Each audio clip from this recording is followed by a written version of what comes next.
Hey, welcome back, everybody. This is Questions You Never Thought You Could Ask in Church. This is the podcast and the radio broadcast where we invite you, the listener, to drive the agenda by texting in the questions that you have about God, about Christianity, the Bible and theology, spirituality and comparative religions, and everything in between.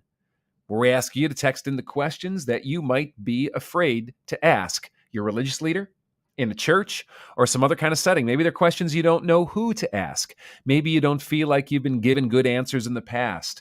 Maybe you feel like you've gotten the runaround, or maybe you're just flat out embarrassed to let it come out. You know what? We believe that God wants you to ask the questions that you have. We think it's part of the spiritual journey. And we'd love your questions here. We'll take them openly and honestly in real time as we can on the spot, and do the best job we can to help navigate you. Pretty easy. You just text to 815-314-0363. Give you that one more time. It's 815-314-0363. My name's David Gadini, here in the studio today with Andrew Metcalf, Steve Wells, and Kent Jones producing, talking about the favorite white noise and sine waves that you like to listen to in the car when you drive, huh?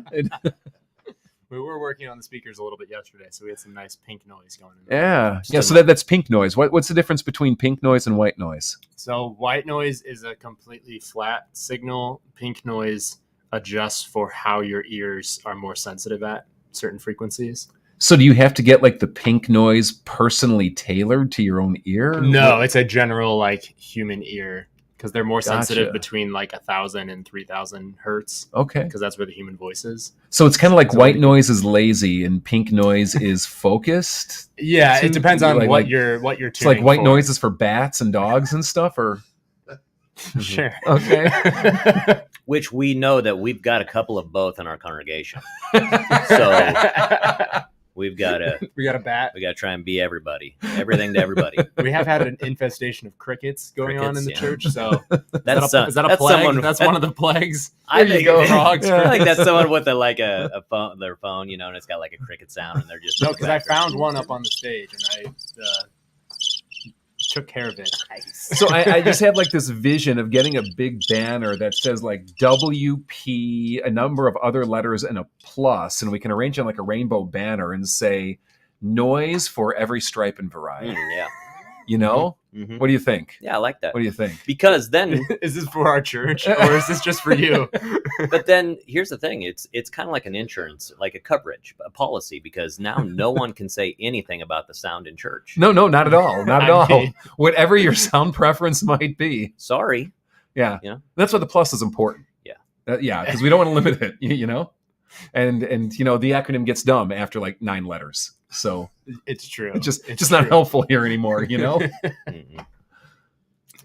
Well, Andrew, that was a very fun start to the show. It all depends on how you identify. It does. And again, Steve, we come across this every single week. Dogs, cats, bats. Every week. I think we should do it with temperature in the church as well. Ooh. Complete spectrum, depending on where you're sitting, of temperature preference. And I don't know. I think we're on the start of something here. I think we should blindfold everyone, and then we seat them. There you go. I don't remember who I was talking. That would be fun. Well, you got to spin them around 5 times first, so they're disoriented. I don't know where I'm at, man. They're literally sitting on stage. Welcome to church. Here's your blindfold. Yeah, right. Yeah, black bag over the head, and you. Putting the faith in fellowship. Yes. You got it. I did that the other day. You hope we're not going to light the church on fire, but you don't know.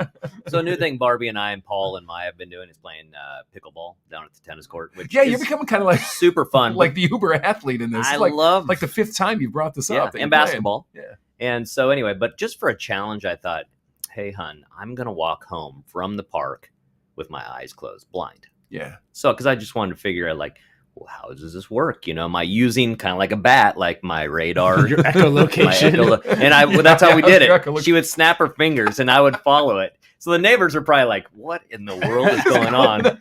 But it was super fun. Well, don't you guys have some like whistle call you do in like shopping malls and stuff like that too? Like, go, hey, Barbie, that's it. Yeah. If you're like walking down an aisle and you just hear like this like little whistle coming out from like 4 aisles over. I mean, that happens all the time. Barbie's calling Steve. Come here, boy. Come here.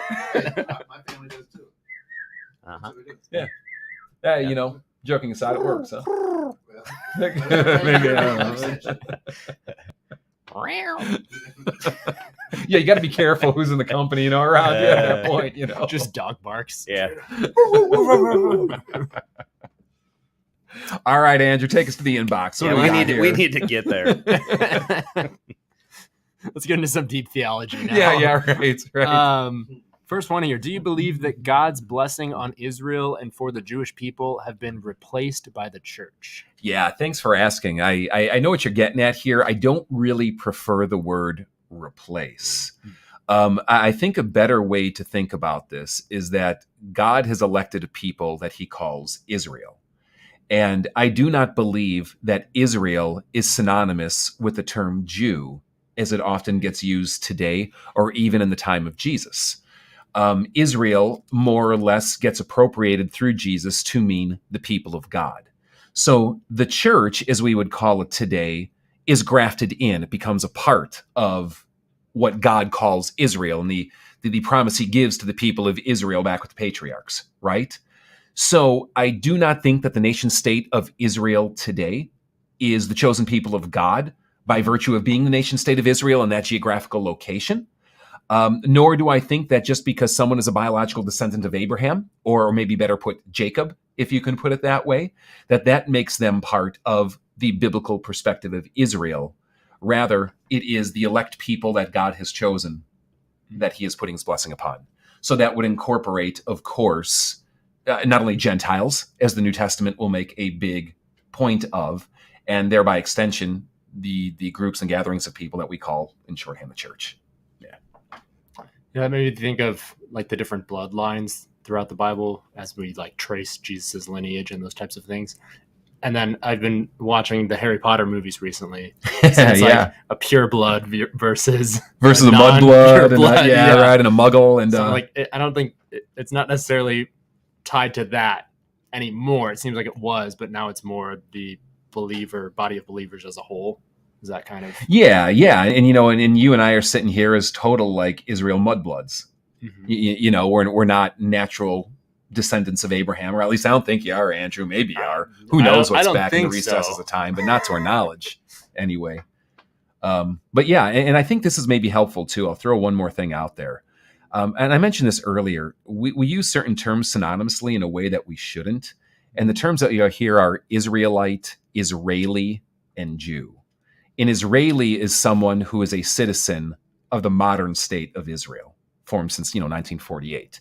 An Israelite is one of those people in the Old Testament, and I'm talking patriarchal era, I'm talking King David, I'm talking all that kind of kingdom of Israel time, like 1000 BC up until its fall. And then Jew becomes a name that's slapped upon the remaining people of Israel by foreigners. Actually, it's short for Judah, because at 587 BC, all that remained of the nation or the kingdom of Israel was basically the tribe of Judah holed up in Jerusalem. So when you displace the final people, they just, we all nickname everyone. They just call them Jews for short. So at one level, it can be very specifically someone of the tribe of Judah. But by the time of Jesus, it's really applied to anyone who had, regardless of their tribal descendancy, lineage back to that original covenant people.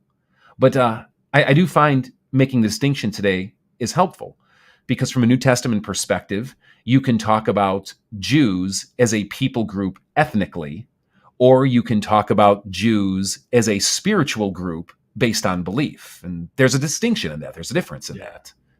So there you go. And that's gonna show up differently throughout the biblical text as well. Like, it's not like those are the same word in the original language, and the translators are picking like, are they talking about the Jew or the Israelites or Israel, or those are all different words there. It's not like they're synonymous. Yeah, they are different words. However, I'm not actually giving you the words out of the Bible. I mean, Jew is, of course, a word that you'll find in the Bible. Israeli, you're never going to find in the Bible. I mean, it was written before 1948. So, I mean, it's just not how they referred to them. But far more common is more general terms to refer to the covenant people of God, literally as the people of God. It doesn't even define it by the term Israelite, or sometimes it'll use the term like a Hebrew, if you will, or more often than not, children of Abraham. or something like that.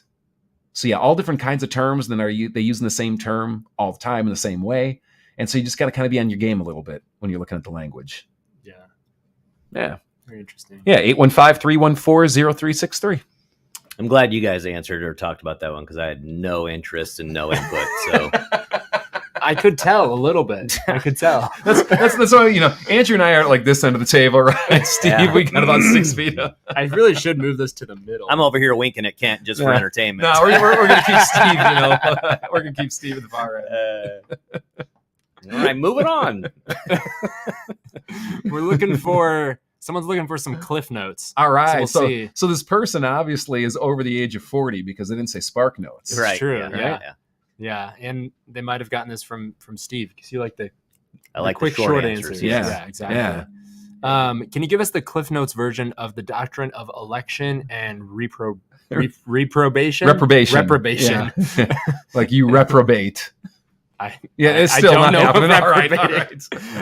And if God has already chosen who will be saved and who will be passed over, can any of our evangelistic efforts or lack thereof actually change what God has predetermined? Yeah, no, I probably can't give you a Cliff Notes version on this. It's not going to do it justice, but I'm going to give it a half-baked attempt. All right. Perfect. You want a timer? A timer might be interesting. Like 25 minutes? 25 minutes. Is that going to be enough? Set the clock there. Set your stopwatch at 25 minutes, Steve. I'll be in the bathroom. Got some reading to do. Text me when you're done. Cliff Notes version. Let's see what we can do. Doctrine of election is basically this.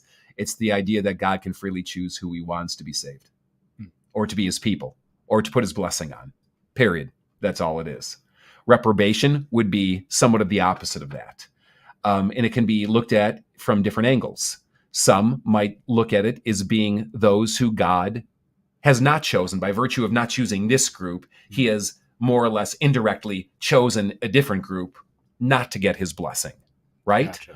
Or to be saved, even for that matter. Or it can be viewed a different way. It can be viewed that God chooses people freely or elects them of his own choice, if you will, and they can reject that. And to be a reprobate is to be someone who turns their back on it, refuses it, spurns it, scorns it, something like that. You know what I mean? So this is what the doctrine of election and reprobation is getting at. And there's a variety of opinions on how it works. It always gets into those deep questions that frequently come on our show and even happen in our conversations about, predestination and free will and all that kind of stuff.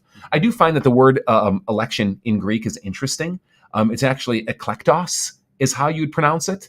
And it's where we get our word eclectic from. And so I think it actually does a better job than the English word election of getting at the freedom of God to just kind of choose this, choose that, choose that. Do what he wants. As he wants. You know what I mean? So to get to the second part of this question, if God has chosen who will be saved and who will be passed over, that is an assumption that God will choose who will be passed over. Yeah. But let's run with the assumption. Can any of our evangelistic efforts, therefore, actually change what God predetermines? It depends who you ask. The answer you get depends on the theologian and theological tradition that you ask. John Calvin would say no. He would say that what God has foreordained before space and time is what will be. I don't agree with him. The majority of Christianity, both historically and currently, really doesn't agree with him. Doesn't mean that should render him wrong. You investigate it for yourself and flush it out. But I think the Bible does teach that our evangelistic efforts have a lot of impact, just like I think that the Bible teaches prayer has a lot of impact. How could prayer change the mind of a God who already knows all things, including the future, right? But he says it does. And I might not be able to figure out how, but he invites me to trust him that it does. And God invites us to do the same thing with evangelistic efforts. He says, this is efficacious. This does something. I work through this. And you see it modeled by Jesus, the apostles, and 2,000 years of Christian tradition, right? So if the Bible tells us to do it, if Jesus models how to do it, if the disciples follow with a fervency in doing it, it's all kind of leading me down a path going, this is probably important and not just jumping through a hoop. So you might not have all the logical ends tidied up on this one. Don't let that keep you from the clear call of what God is just calling you to do. Yeah, and it seems weird that the phrasing of the second question, and if God has already chosen who will be saved and who will be passed over, that I think there's a difference between God choosing who's going to be saved and who isn't versus God knowing who is going to be saved and who isn't. Like, the choosing takes a very active role in that no one else gets to decide. I've decided this, but God knowing who will be saved and who doesn't, it not that it takes the power away from him, but it puts that free will back on us. And that is how many people will nuance it. Mm-hmm. However, I just want to caution that when the Bible talks about election, it often talks about it from the perspective of God's sovereign power and ability to do whatever the heck he wants. Mm-hmm. I even love what Jesus says in John 15. You didn't choose me, I chose you to go and bear much fruit. You see God choose Abraham in Genesis 12, not because there was anything special about Abraham. He just kind of showed up and went, you see God do the same thing with Jacob. So I think there is some both and here. And one answer can't apply to all situations. Yeah. But I just put that out there to kind of foil against putting all our eggs in that one basket. Yeah. I'm always curious as to the why behind some of these questions. And, a lot of times we don't get the why, right? Yeah. So we have to try and read into some of these things. And whether we're right or wrong, who knows, right? But I'm reading into that a little bit, at least from where I can see. And it's like, so is this have to do with works? Meaning, like, are they thinking that, okay, so if you're chosen or not chosen, predestination or not, if we can change things, then is it something that I need to do? And is it, am I doing enough? Yeah, they're sitting there in anxiety Right. and fear or despair or just like consternation going, am I actually elect? Do you guys ever go down that path in your spiritual journey? Wondering, it's a little bit different than am I saved? Yeah. But like, what if God didn't choose me, or getting all kind of hot and bothered about that? Yeah, I think definitely in like I don't know if not so much in the macro view, but more in the micro, like with just things in your life. Like, okay, did God choose me to really do this or to move here or to take this job? But in terms of the macro salvation, eternity, I don't necessarily think about that often. Is that the question you ask yourself every time you get out of bed in the morning and drive to Fellowship of Faith? Did God really choose me to, Are we really serious about this? Yeah, right. What's going on? Do I have any choice in this matter? I'm pretty sure he chose for me to stay home today. God has elected me to watch a lot of TV, Yeah, how do you use this to justify poor behavior or procrastination? Right.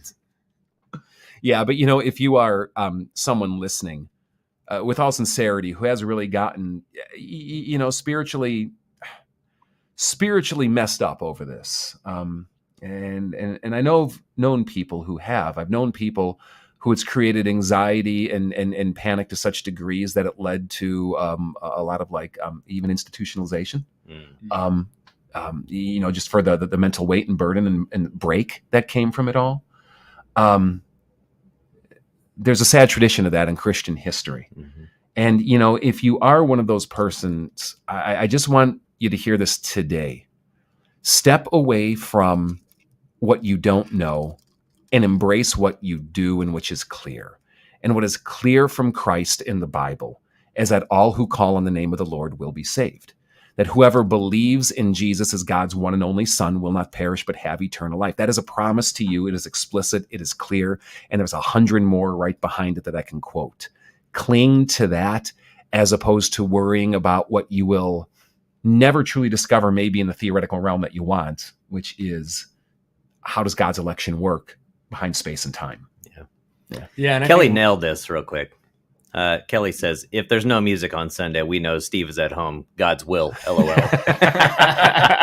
We'll find out on Sunday. Let's capture that and get ready to put it on the screen, if we need to. Sorry, there's no sermon today. Dave felt called to stay home.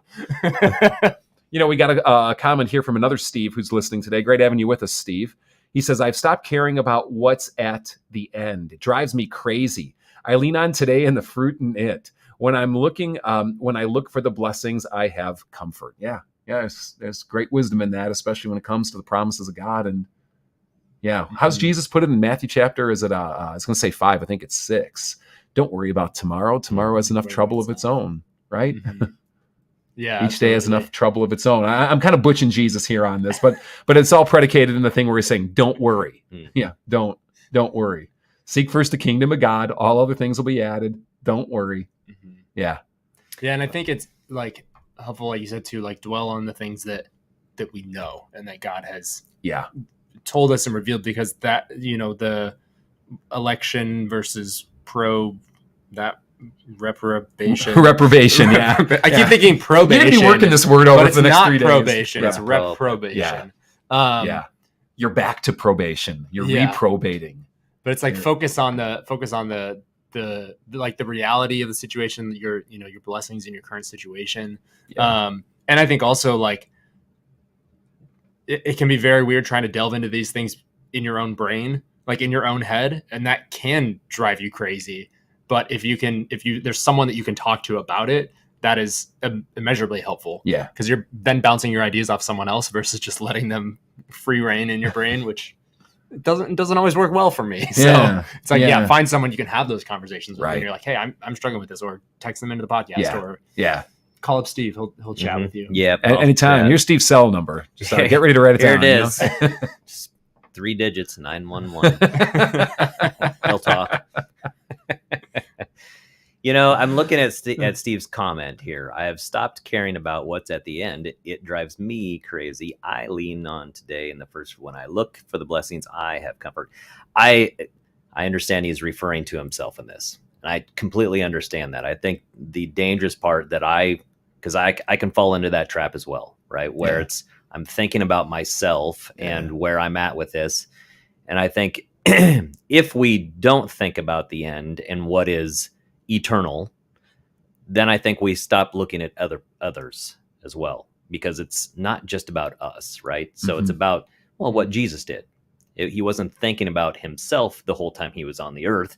He was thinking about what he had to do for others the entire time. So anyway, and I'm not saying that's what Steve's saying. It just led me to that thought process. Yeah, because it could be easily taken to be a very self-centered life, which I don't think this Steve is getting at. Like you said, I know that Steve. He is very self-centered. I love you, Steve. Well, I love you too, but let's agree on one thing. You're my brother in Christ. Hey, text questions to 815-314-0363. Again, 815-314-0363. Andrew, I'm really looking forward to this next one. We saw this one coming yesterday, and we've got artwork on it. So we do have artwork for it. There's visual aids if you're watching. If you're watching online. today, on Facebook, right? Yeah. If you're not, Steve will do an interpretive description. Yeah. You need to see it. This is going to be new to me. I don't even know this. So the question. I realize you're busy, and this question is probably a trifle, but my hope is that you'll find it interesting and help me out as well. I was looking at the minor variant below, pretending to get back to my biblical Greek for a small group Bible study. I was confused by the reference to Aleph and Sinaiticus. Aleph Sinaiticus. I couldn't even get reprobation right. Referenced in both options. Any idea how that can be used on UBS 3rd edition? Yeah, which is not a hard drive, like kind of supplement thing that you plug in either. Not UBS, USB. Yeah, right. Your UBS, which stands for United Bible Society 3rd Greek Text New Testament Edition. Gotcha. So let me, for the people who aren't seeing, well, even for the people who are seeing, because it's not going to help you much more, right? But let me kind of walk you through what's going on here in this question. So the English Bible, if you're, of course, using an English-speaking Bible today, but the modern translations of the Bible that we have today are just that. They're translations. The original New Testament was written in the Greek language, and it was written in a very street Greek, if you will, called Koine, or Common Greek, back, in the 1st century AD. It was kind of like how English works today. You might have your own native language, but everyone kind of around the world speaks English, more or less. Well, this was true for Jesus and his disciples. Greek was the kind of world language of the time, and good chances everyone had some degree of Greek. Certainly the people who wrote the Bible did, including Jesus' disciples, despite the fact that they were Jewish descendants, born and raised in the nation of Israel at the time. So here's where it's going. We have translations, right? But the translations aren't off like one original copy of the Greek letter that, like, let's say John wrote or something like that, sitting behind a museum. What we I've have, been meaning to tell you, I have have that. You Yeah. have I've it. just been holding on to it. Oh, so. keep it safe, man, because I'll tell you, that has some value behind it. So what the listener sent in was a copy of the first page of 1 John in the Greek New Testament in this UBS 3, or United Bible Society's 3rd edition Greek New Testament. And if you could see it, it's actually pronounced Ioannes A. It's where we get Ioan, John or Johann. I think we should start calling it the letter of Johann. Don't you? Yeah. And A, letters and numbers are simultaneous symbols. So A is 1. I find it interesting that the headers are in English, though. Yeah. Thank the Lord for God is light. Right. And then here's what follows. That's the Cliff Notes Yeah. version. Just read the headers. So Okay. even in like this edition of the Greek New Testament, you have some English helps coming your way. Here's what's going on in a very complicated, but I find actually interesting and important question. And here's why. Because people will push back against the Bible a lot, going, well, how do you know that's what it originally said? Because all you've got is copies of copies of copies of copies, and all these copies are different, and who knows what they say, and who knows what they agree with, and we all know how the telephone game is played, and it's kind of a common foil for people to reject the Bible, and certainly its call on people's life. And I always see Christians kind of caught, like church workers included, caught like deer in the headlight when this question going, and then coming up with like stupid schlock like, well, you've just got to believe, or whatever, which at some level I get what you're saying, but how is that helpful to anyone, let alone challenging those who are using some kind of false foil to reject God's call in their life? So, yeah, we don't have the original, but we've got thousands of copies. And there's some really smart guys throughout the history of the Christian tradition who devote their lives to studying these copies, comparing these copies, counting and cataloging the differences in these copies. And what they do is they codify them. And in Greek New Testaments, what they do is they give a big giant footnote thing called a critical apparatus at the bottom, which literally mentions those variations. So it's not like it's some secret or some wool is being pulled over the dark. And you know what you find when you read this? As fascinating as it sounds right now, it's a really, really boring line of work because the differences are so stupid and inane and so boring that there's like nothing interesting or provocative to even find. So 3,000 manuscripts over here put Christ Jesus, 2,000 manuscripts over here put Jesus Christ, and 1,000 manuscripts over here leave out the word Jesus, and they just say Christ. Well, I don't know about you guys, but my faith is rocked. And this is what a lot of them are. And so there's a very important manuscript called Codex Sinaiticus. Cool story on this. It wasn't found until the 19th century. And it was found up at St. Catherine's Monastery. Guess where? At Mount Sinai. Yes. Where Mount Sinai is attributed to be, like the Mount Sinai, like where Moses got the 10 Commandments. Well, there's a Orthodox monastery that was there in the 19th century, maybe to this day, I'm not sure. And there was this 19th century Greek scholar who had the same issue back in the 19th century that people in the 21st century are asking today, when even more people were challenging the accuracy and the historicity of the Bible. And he devoted his life to finding as many manuscripts. I mean, total Indiana Jones guy. Going 19th century Egypt and Sinai and going to these, I mean, it's just great. His name was Westcott. And he's there at this monastery and he notices that this, and true story, you can look this up. He's noticing that there's this pile of sheaves and manuscripts and stuff in these baskets over by the fireplace. And he's watching these monks stoke the fire by burning these old manuscripts. And he freaks out, but he's got to kind of play it cool because he doesn't also want them to know that they've got this buried treasure on their hand. And so he very gently convinces them to maybe burn something else and asks if he can investigate it. And he ends up finding some of the most important and earliest copies of the Bible that were available at this time. Is that a monastery? Yeah. How did they not know what they had? Well, they knew probably what it was, but remember, they're practicing writing. Do you save all your homework from school? Do you save everything that you like? Imagine a pre-word processor. Did you save everything that you would draft before you'd get to a final copy? To them, the final product was important, not the lineage of how it got there. It wasn't a question they were asking. Interesting. But an archaeologist and a historian, and I think most people on the block today, are asking a different sets of questions. So it's rubbish to them, right? You don't need the first draft. We got this. That's what we copied from. Now we got pretty drafts, and it's getting worn out. And so it's abbreviated by what you pronounced Aleph, which is the first letter of the Hebrew Bible. And it basically appears here, and they're showing a couple of variations. And it's 1 John 1, verse 4. And I'm just going to read it here today. And it says this.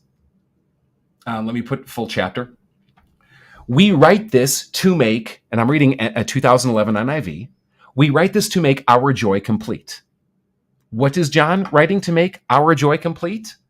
Well, he prefaces it by saying that which is from the beginning, which we have heard, which we have seen with our eyes, which we have looked at with our hands and have touched, meaning Jesus, like we're eyewitnesses in every way. This we proclaim concerning the word of life. The life appeared. We have seen it and testified to it. So they're witnessing. Remember the earlier thing? We proclaim to you the eternal life, which was with the Father and has appeared to us. We proclaim to you what we have seen and heard, so that you also may have fellowship with us, and our fellowship is with the Father and with his Son, Jesus Christ. We write this to make our joy complete. Well, if you look, it's footnoted. And what you can do in your Bible is look at the footnote, or using this, I'm an electronic version. I click the footnote, and some manuscripts say, we write this to make your joy complete. Is your faith rocked? Is trust in the Bible shaken? Yes. And some manuscripts have our, some manuscripts have your. Codex Sinaiticus is one of the main players indicating which it should be. And this is what they call text critics do. And like I said earlier, it sounds really exciting when you're telling stories about 19th century Indiana Jones. But when you actually get into it, it's the most mind-numbing work. For me, it would be. I mean, praise be to God, there's people that love it. Praise be to God, there's people that like to do accounting and do taxes too, right? But there's people that really feed on this kind of thing. And it's just kind of a text variant that he shared going, how do I read this? Should it be our? Should it be your? And how does it relate to an earlier text variant that he was kind of mixing up? And that's basically the gist of it. Interesting. So there you go. So I have a question about the verses you read. Who is we in that? John and whoever he's talking about in his collective testimony. Okay. So it could be his local faith community. It could be the greater witness of the apostles, even though they're all dead by this point. But you know what I mean? Like the tradition of the apostles, that the people of God, as we kind of exist collectively, writing to you individually. Who knows? Maybe he's just kind of like holed up with a buddy and they're writing it together, you know? And it's like, and it's that. I mean, it isn't Frank really was hanging out with him next door, and he's like, well, yeah, it's from the two of us. Yeah. But it isn't really defined, but you really do get the sense that if it is an our, that obviously the other person is a believer and an eyewitness and things of that nature too. And if it's a your, the we, well, who knows? Maybe I'm with your mom and she really wants you to be saved, and we just want your joy to be complete. You know, there's a lot of room for speculation on that, and it's kind of fun to go down those rabbit holes. But at the end of the day, big question mark. Yeah. So a little bit on the side of that, where we're going there, where people will get into, and I've had conversations with people who say, well, you know, this transcript is different than this, and of course it's telephone, and you know, it's been watered down, and I'll say, well, okay, so you're telling me this, so which one have you read?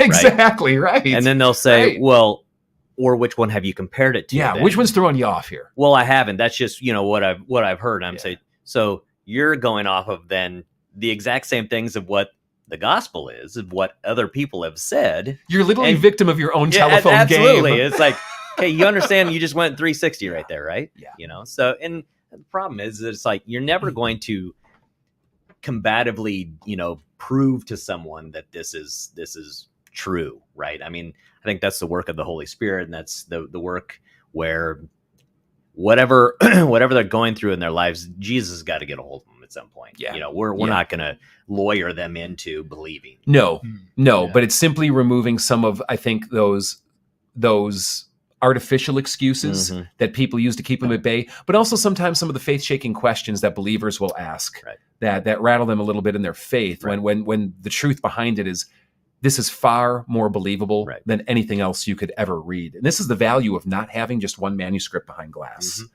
Having thousands written by all different kinds of people who didn't have contact with each other in all different kinds of cultures at all different kinds of times, and then seeing how both reliable they are in substance, and yet the difference is also indicating that it's not like one mass-produced thing, gives even more veracity, I think, to the faithfulness and reliability of the biblical witness. Yeah. And you can still see the themes throughout.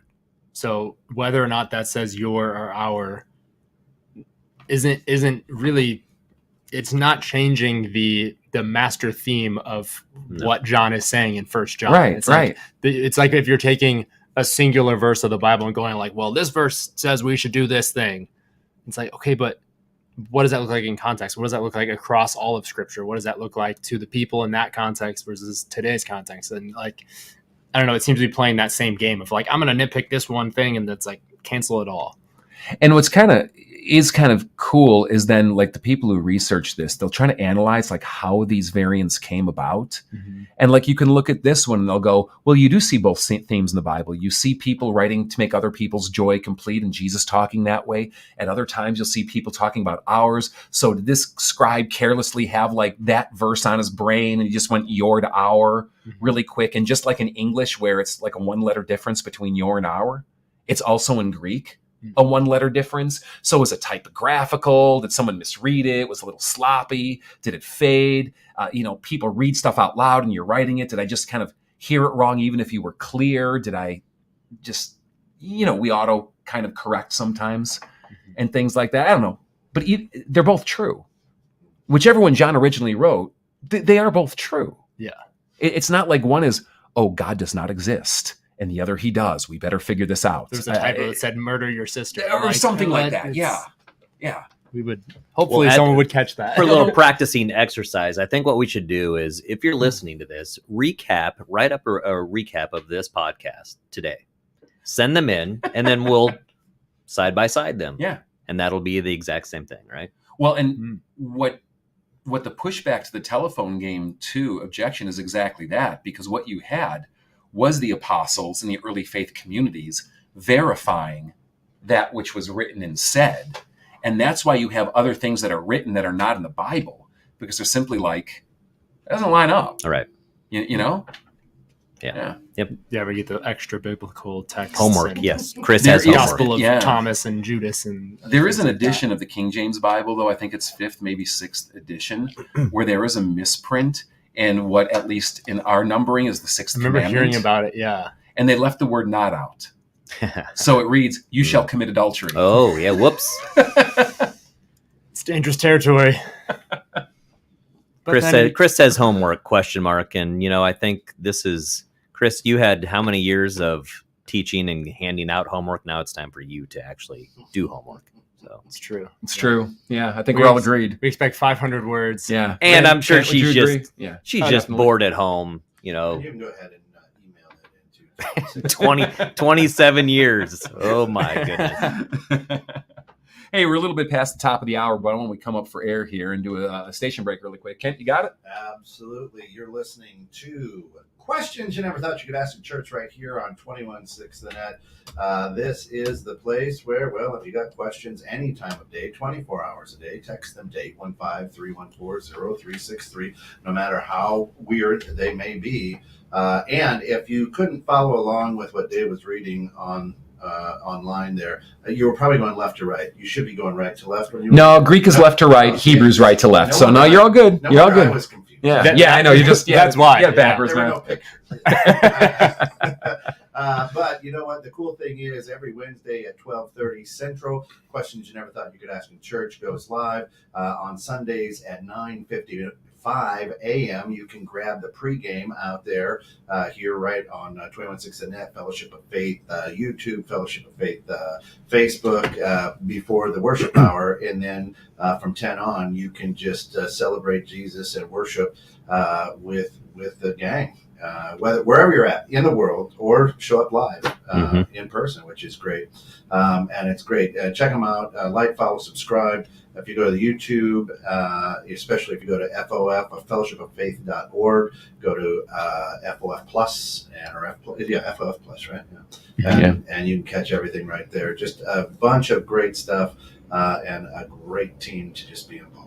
That's the Hour of Power, right? Hour of Power. Yeah, the Hour of Power. I think that's already copyrighted, man. That's trademarked. Oh, we're taking it back. We're taking it. Sorry. All right. Sometimes an hour and a half of power. Oh, yes. But sometimes, depending on it. HOUR or is it just OUR? Hour. It's of your power. your. No, it's your. You lost the Your. Y. Yes. At least according to Sinaiticus, you know. Right. Hey, we got a comment here about the, it says cool 21.6 t-shirts hanging in the background. Kent, you want to give a shout out? Big props to Tom Odell from Tom's Productions, creating some swag. We're going to put them up on our website in our store, and you'll be able to jump in there. $15 a piece, or 2 for $25, or 4 for $50. All right. Can you mix and match?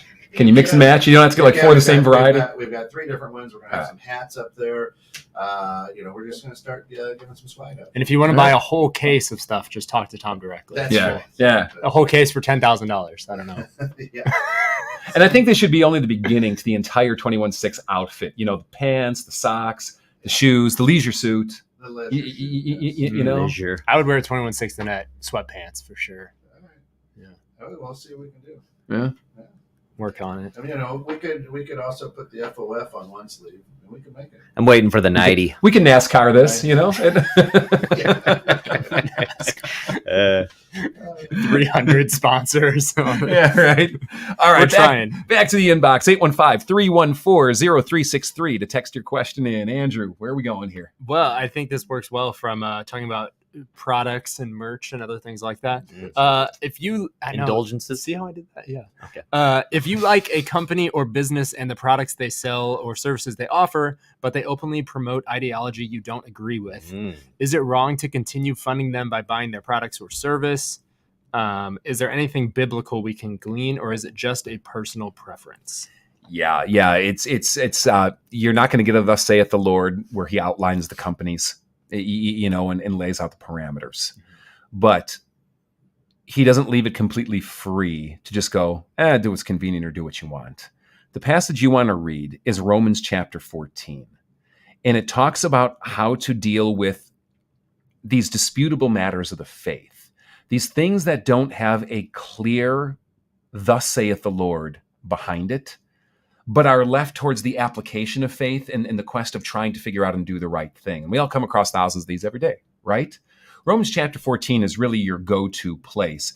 And it talks about the wrestle in each believer's heart of whether they can do it out of faith or whether it's causing them crisis of conscience or sin, more or less. More than that, it's also dealing with the effect that it has on other believers, that if I am exercising my faith freely in some kind of way, but it's causing someone else to sin, like I shouldn't do that anymore because my love for someone else should be greater than my own freedom. And so it's actually a more nuanced argument than a simple formulaic answer that I want to give, but that's enough to kind of get you on the right path. I'd encourage you to go kind of soak in there, read that chapter, maybe a couple times on your own, pray over it and apply it. And I think that's going to help you a lot in this arena. Yeah, I think it's one of the things we had talked about this summer with our high school youth. We were talking about some ideas of like purity culture and modesty and some of those other things. And it's like, there's not necessarily like, if you look at like modesty, like what should someone wear to church or to somewhere else? It's like, that's not really listed in the Bible anywhere in our modern times. Like, not by like an itemized list of like, exactly. how short can your shorts be? Mm-hmm. Like what modesty means today would be positively pornographic. in other centuries. Yeah, exactly. So when people are kind of looking for that, or it's all about like, how do you define that? And how does that affect you, or how are you affecting other people? So it's kind of that, do what is going to not compromise your faith or your conscience, and also not someone else. Yeah. But it's not like, well, this is the rule, your skirt needs to go past your knees. It's like, that doesn't necessarily exist. But it's an interesting thing to kind of think on, to go, yeah, I guess there isn't necessarily a like biblical morality line for that in regards to specifics. It's more like, do what your conscience tells you and what the Holy Spirit is leading you to. And it presupposes that above all things, you actually do want to honor God by loving others. Yeah. Do you want to know the rules so you can get as close to the rules as you can, or do you want to know the rules so you can honor God? Yeah. And that's two different mindsets. And if the heart's in the right place with that, it's not going to make it easy, but the path that you ultimately choose is going to be God honoring, I think, or he's going to honor your quest to honor him in difficult situations like this. Because I think we've all had it. There's plenty of times where you're like, I just can't support that anymore, and I don't want to be participatory in fueling that. Others not so much, but it's also difficult, especially in a global economy. How many steps removed before it's okay? So for example, maybe I have difficulty investing in a company directly or buying a product, but do I put my money in a bank that lends to that company? Yeah. And this is a difference that in theology they will call formal evil and material evil. For those who really want to read more on it, formal evil is direct participation in something that is contrary to God or that's evil. And that's always a big no. You can never do it. Material evil is the indirect participation in that which leads to evil. There's a number of different examples that are kind of given to this. But let's say you make like high quality cutlery, right? And your company is selling to chefs and restaurants and collectors and things like that. But at some level, might someone also buy your product and do something horribly violent with it, right? That would be a material participation in evil. You are not creating and selling this in order to this horrible, violent end, but it is indirectly coming back to you in one way or another. Yeah. Formal evil, on the other hand, would be making a knife for this guy because he's like, I want to go butcher my family, and putting it in his hands, right? You see the difference? Yeah, that's very interesting. I was watching a show, was it on Prime or HBO or something? I don't know what it is, but the guy in it is a hitman. And it's very interesting to hear him like talk about his profession, and like, these people were going to die anyway because their spouse or whoever wanted them dead. I'm just the means to make that happen. Yeah. And you're like, ooh, that gets into some dicey territory. Yeah, the way we could justify what we do, right? Yeah, they were going to die. Someone was going to kill them. Well, they're going to die. I'm just getting paid to do it. Yeah. You're like, I mean, if you can justify it for yourself that way, I guess. But you do see that happen a lot. We fall into that trap. Well, it's going to happen anyway, or it was inevitable, or someone else would have done it, so I might as well benefit from it. Or dangerous territory there. Stay away. Kelly says, and there's probably ignorant participation where you don't even know how involved you are. Time. Probably. I would also say that there's one thing, like Maya likes a certain pair of shoes in a brand that may or may not use slave labor to make them. And that's been proven and known. And so it's like, so anytime she goes or asks for that particular pair of shoes or brand, I say, okay, well, this is how they're made, right? If you can live with that, then go ahead and wear them. Yeah. Buy them. But that's on you. Yeah. Why do you do that to me? Because I'm your dad. But you could say that about... That's what I do. I would say you could probably say that about 90% of products that exist on the market. They're being made in China or Korea or somewhere else that is probably not operating fully above the bar, we should say. Like your iPhone, Apple, like so many companies have been called out on this. And at a certain point, it's like, some of these things are necessities to get through life. And what do you do about that? This is where I think prophets have always been not only cool, but needed. Because like when you look at the biblical prophets, you take John the Baptist, you can take Ezekiel, you could take any number of people.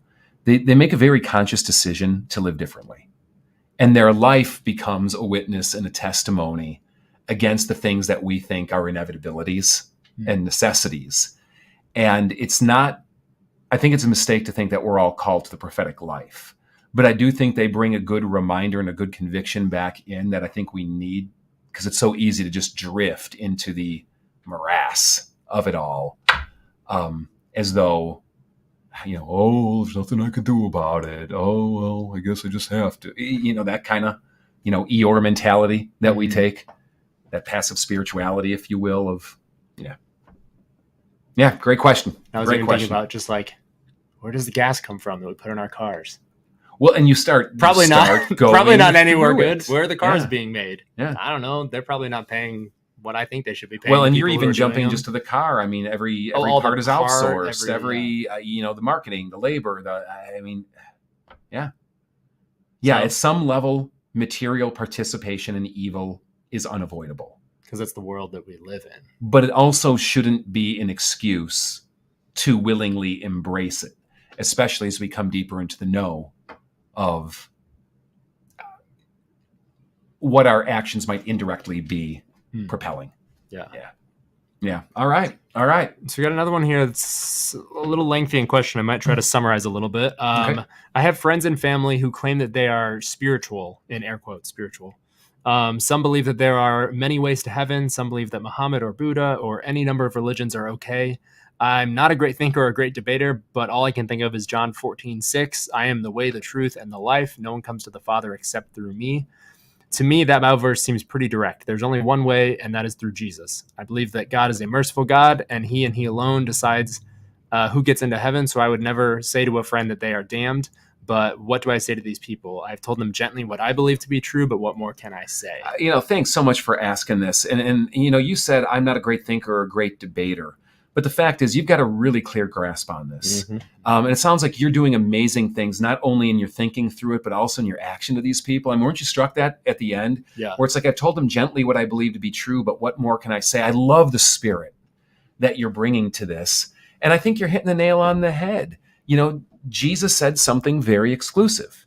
He literally said, no, there is one way to the Father, and that's through me. As you quoted, I am the way, the truth, and the life. No one comes to the Father except by me. And so if people aren't ready to hear, everything you say doesn't make much of a difference.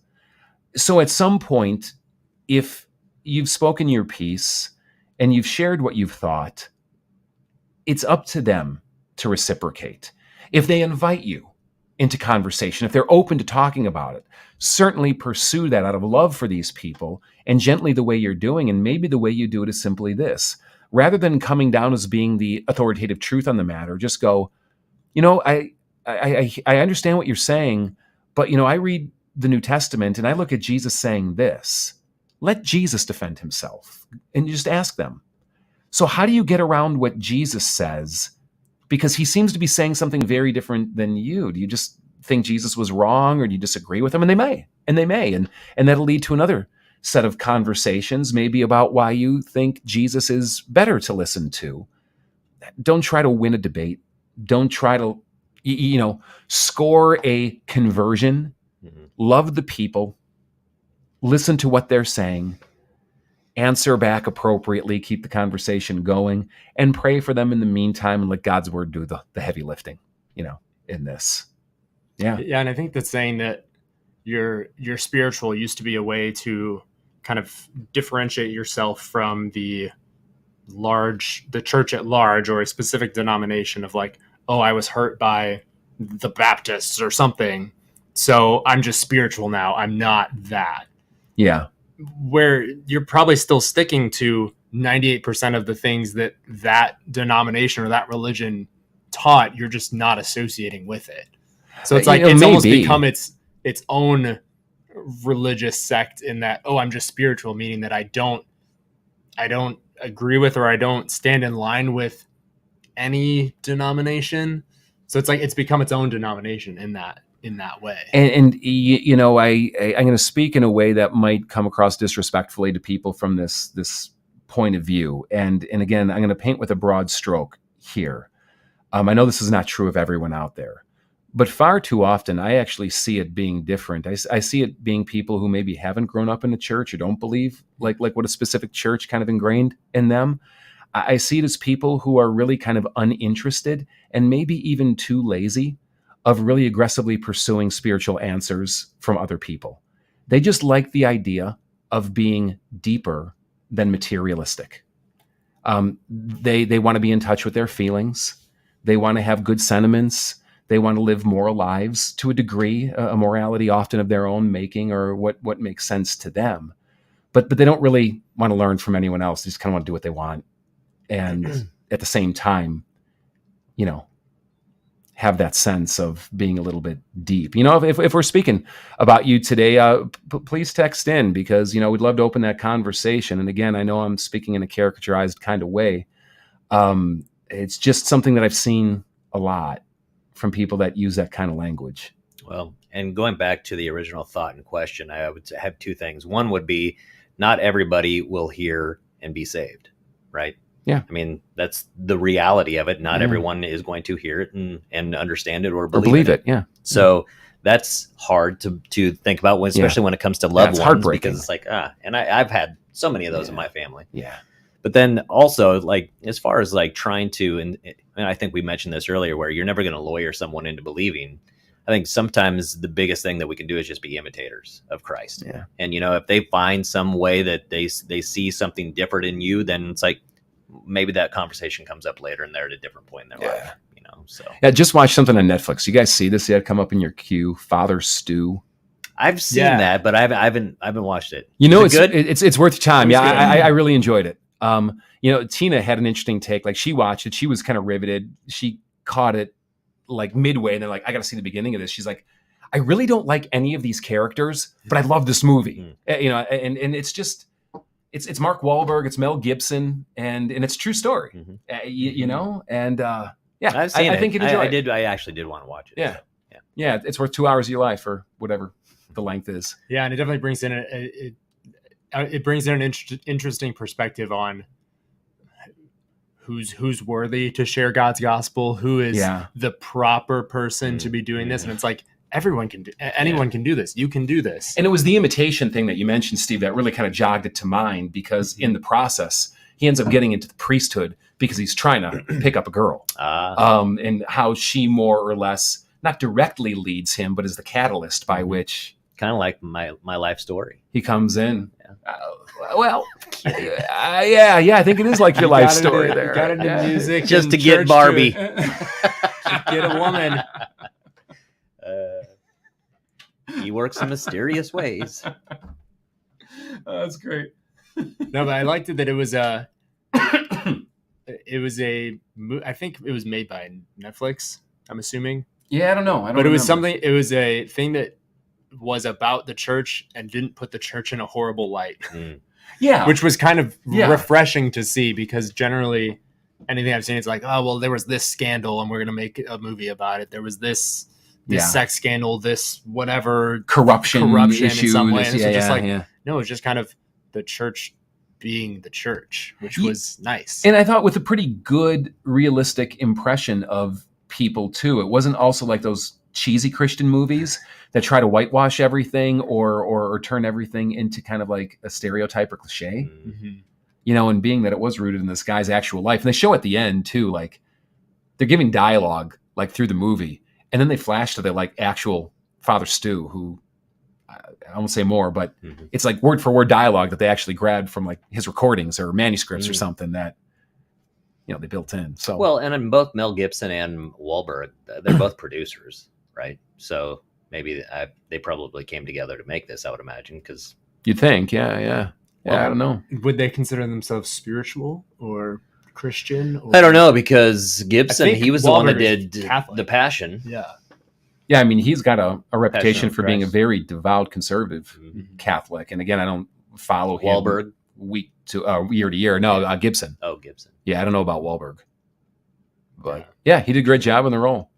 If either of you want to be on the podcast, we'd love to talk. We still got the invite out to Rob Bell. If you'd like to arm wrestle on the podcast, Mr. Gibson, Mr. Wahlberg, because I feel like we got to use Mr. now, at this level. But, if you're listening here, we'd love to have you on, talk about your faith and Father Stu.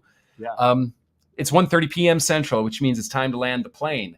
So Mel Gibson, Mark Wahlberg, or Rob Bell, or anyone else listening today, you can text 815-314-0363. It can be a question, or it can be just a time to set up that meeting like we're hoping, all right?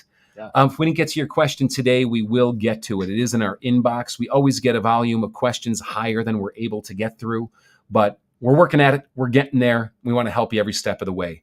If you've missed past recordings, you can catch us on Spotify or Apple or whatever your favorite podcast provider is, or simply visit fellowshipoffaith.org. Go to the FOF Plus page, and you will find them right there. We're out of time. God bless. Hope to catch you next week, 12:30 p.m. Central.